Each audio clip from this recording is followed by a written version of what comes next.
The method used in gilding on glass has changed very little in the past 100 years. Even in these days of mechanization, nothing can be found to replace the skilled hands of the craftsman. To begin the complicated procedure, the lettering layout is placed on the outside of the window. The inside is cleaned thoroughly with a damp cloth and whiting, and finally wiped with a chamois.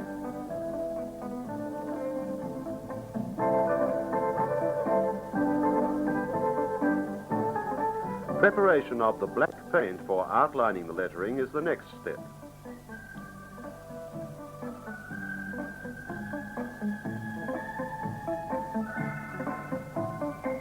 The drop black comes in paste form and is mixed with a quick drying varnish, known in the trade as gold size. When mixed to a creamy consistency, a little turpentine is added for ease of brushing.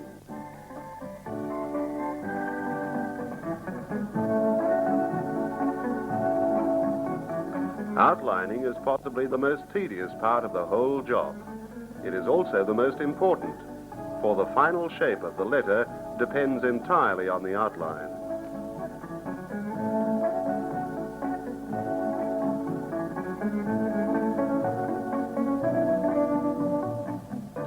Intense concentration is also important.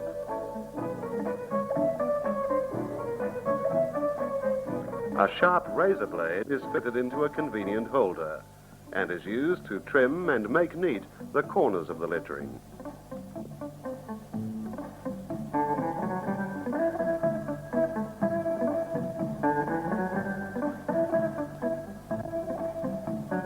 Clear gold size is used to give the effect of sand-blasted glass, and here the center of the letter is decorated this way.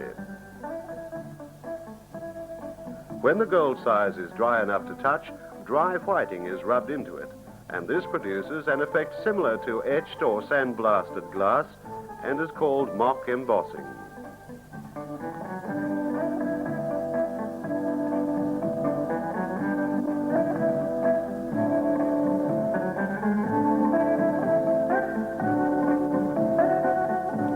Gold leaf is available in book form, the final result of hours of work by experienced gold beaters who have beaten this precious metal to a thickness of 1/50,000th of an inch, and then cut into 3 1/4 inch squares and placed between the tissue pages of the book. It is impossible to handle this gold leaf with anything but a gilder's tip, a special sable hair brush.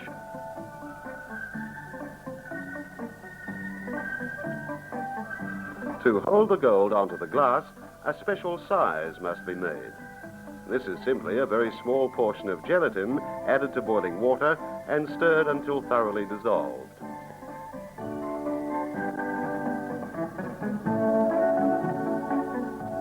Everything is now ready for the gilding process. When the gold leaf is cut to the size required and the area to be gilded is wet with the gelatin size, the gilder's tip is brushed vigorously through the hair to create static electricity. This attracts the gold to the tip long enough to be transported to the wet window. Sufficient gold is used to cover the area of the letter, and as the gold can be cut only to the approximate size, a certain amount must protrude outside the outline.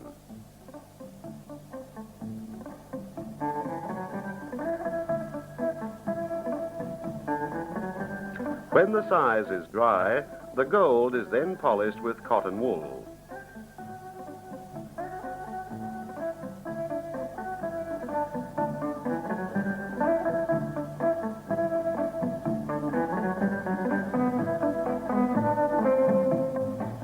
Small holes in the gold are then patched.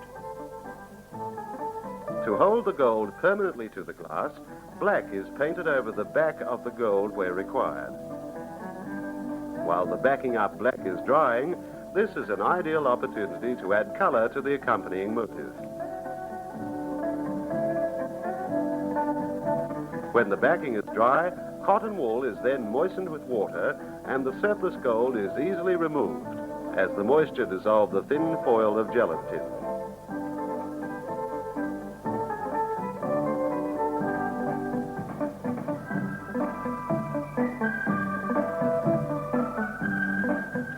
The back of the lettering is cleaned with a chamois before a coat of varnish is applied. This extends over the edge of the letter and so gives a protective coating that will withstand the abrasions and moisture of window cleaning.